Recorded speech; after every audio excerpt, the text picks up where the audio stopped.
I guess I wish I had a more exciting answer for that, except that the same way that I sing any song that I feel is right for me and right for the project, and the detailed answer for that is that Rick Rubin, my producer, thought it would be an interesting experiment to hear me sing that lyric. I mean, really, when I think about that song, I think about the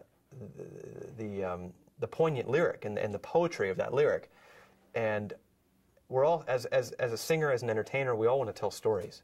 It's like two different actors doing the same play, and so we all do it a little bit differently. We do it so that it fits our world.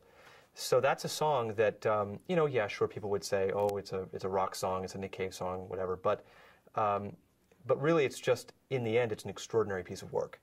And I think it's a song that if I can introduce my fans to that song and to Nick Cave, to some of them, then it would be a great honor for me. And I felt that actually, quite honestly, as it started as an experiment and it ended as a piece that I felt really strangely fit into the world that we were in. James Newton Howard did a wonderful score arrangement, and whenever we're tackling a song that is that stunning and that renowned, you want to treat it with kid gloves. You want to do it respectfully, and the only way you can do it respectfully is to really do it honestly and from the heart, the way you do it. I would never in a million years try to tackle a Nick Cave song the way Nick Cave does it. You want to take that song and you want to make it yours and make it your world. And so I sincerely hope he likes our version, and I hope my fans do too.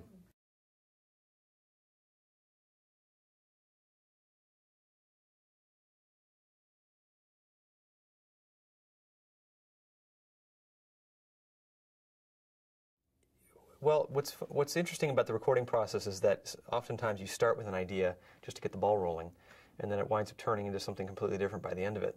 It was a little bit of both. Some of our ideals at the beginning kind of maintained true, stayed true throughout the whole process, and some things just, it had to do with him learning a little bit, me learning a little bit, me learning a lot, and then finding a way to come to the middle and realizing what our formula is together as a totally new artist and a totally new producer to each other. And so I think that I worked harder on this record than I have on any other record. I mean, he definitely gave me a lot of responsibility that I was thrilled to have, but to ask me to go and write 90% of the record was a huge task. I mean, as somebody who just trained as a singer, that's not something I'd ever really been given the opportunity to do before. So we had a lot of covers, and Straight to You was one of them. And then he said, see if you can write some songs that are more personal to you, and so that's what I went off and did. But it was an amazing process. It was a lot of hard work, like I said, but very rewarding.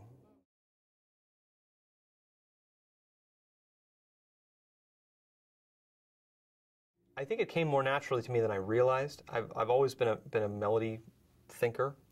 I've always played the piano. I've always improvised on the piano, and I think that all those times that I was sitting at the piano and just playing to get things out of my system, that was writing. I didn't realize. I thought it was just playing for fun. I thought it was just improvising. I thought it was just messing around. But it really is one of those things where if you start thinking with the right mentality and start focusing yourself and disciplining yourself a little bit, so that fun, that excitement about playing and about getting that out of your system, you actually start setting some rules for yourself as to how to harness some of that energy into, oh, okay, that thing that I just did, that's a great first melody, or that's a chorus line, repeat that. There's certain things that you start to think about. And my first record, I didn't write anything. Second record, I wrote 3 or 4 songs. Third record, I wrote 4 or 5 songs, and I did a Christmas album. And this record, I think I've written or co-written probably like 11 songs. So it just happened naturally. It was one of those things. That was one of the reasons it took a long time, was because whatever genre this is that I'm in, I think Rick really felt like it's time that I made my part of it mine. Make it unique to myself. So there are plenty of albums that I'm going to enjoy making where I sing some of the great songs. But this was one where we really wanted the songs he felt to come from me and not just be presented by me as a vocalist.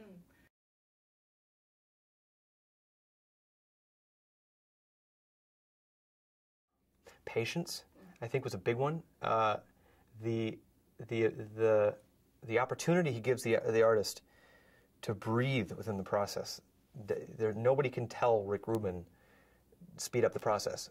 They just know that you're going to make a great piece of art at the end of the day, and it's going to be done when it's done. And